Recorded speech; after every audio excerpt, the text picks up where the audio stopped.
Hi guys, what are we gonna do today? We're gonna make a 3D bow. You're probably thinking, I know how to make a 3D bow. You take your fabric, fold it, put it together, and you got a bow. This is a stamp. So we're gonna take our flat stamp and make it 3D. So I used the new IOD Pretty Plaid stamp. Let's get started. So the first thing you're gonna need is this stamp, unless you come up with your own bow. This is called Pretty and Plaid, and it has this cute bow and all these plaid pieces. I really wanted to make a 3D bow, so I came up with a fun template that I drew out, and at the bottom of the video you can click where it says see more and you can download this simple template. Now I'm going to show you how we're going to use this template. This will be your template, but after you have that, then you can draw that onto whatever paper you want to stamp on. I'm actually going to stamp it on this white paper, so I'm just going to be using this. So you want to use a paper that's stable enough that when you fold it, it's not going to rip. So I'd probably use just a lightweight cardstock. So I actually made this template to go with this stamp.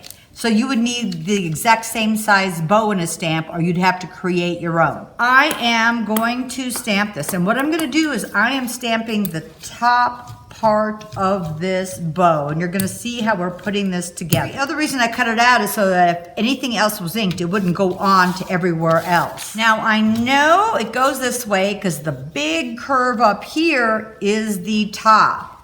So what I'm going to do is take this bow, line it up as well as I can over my lines here, and stamp it down. And you may have to, depending where you stamped it, you may have to cut a little more or less, but you'll see as we get going with this, how we're doing this. So what I'm gonna do is I am gonna cut all of this out, but I'm gonna cut, and if the pencil line goes in there, I'm still cutting around the bow, not my pencil line. I wanna follow my inked line, and I'm going around that piece, and you can see where I'm cutting around the whole folded part of the bow, and then adding these pieces to the end.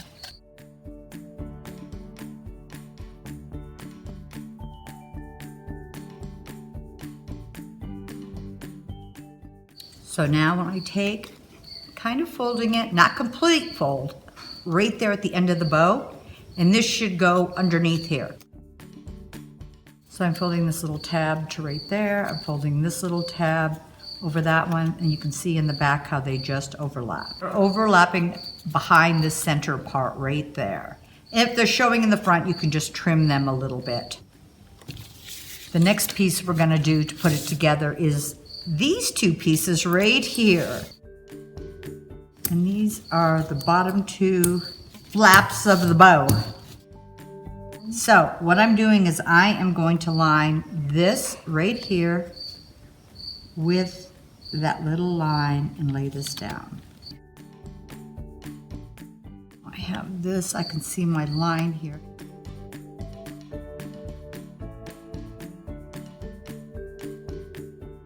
Okay, and then we're gonna do the last piece. So here's the bow, and here's the bottom of the bow. You can see the back. And this has just got a piece on top, so it's gonna attach right to here. So now we're just gonna do the other little piece on the top. But I'm just going to show you how we did this on the template. And this one we're gonna stamp and then cut out. So I'm really stamping just the center piece. That's the only part I'm gonna be cutting out, the knot. And I'm just going from here, around here. And this one you probably don't need a template for. You really could just cut around this knot. And then we're gonna use a pop dot on this to make it a little more 3D. We are going to antique these. If you don't want to, don't do it. And you can also use any colors of ink you would like on any colors of paper to make whatever color bows you would like. I just wanted it to really stand out. So I'm doing black and white.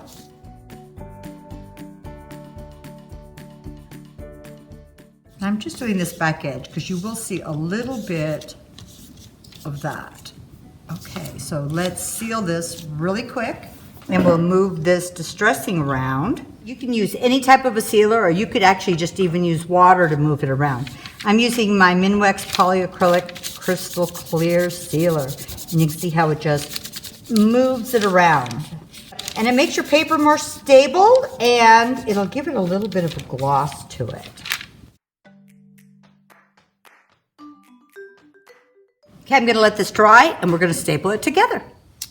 Okay, so when this is dry, you're gonna fold it back up. And once again, you're gonna take the two ends so they meet in the middle. And then I'm going to put this behind and line it up. And I am just gonna staple the center of this. And I used a mini stapler on this, but you could use a double stick tape, or you could use a hot glue gun. You could use whatever you would like. Here we go, here's the pop dot, and just pop that out, stick it on the back of your piece, peel the plastic off. It is really a double-sided, double stick piece of circular foam. And I'm just gonna add this on here over the staple to give it a bit of dimension. And there you go. Now, even if you just stamp this down, it would be very, very cute. I just thought this was kind of fun because it's a little more 3D, and you could add it to all your presents also. Now, didn't that seem fun and simple? We had done another one that we had put it on a bunting. Imagine if I did two, and added lots of fun color to this. So whether you put it on a gift bag, on a box, on a bunting, even do them up as little ornaments for your tree. Hope you guys give this a try, but whatever you do, have fun.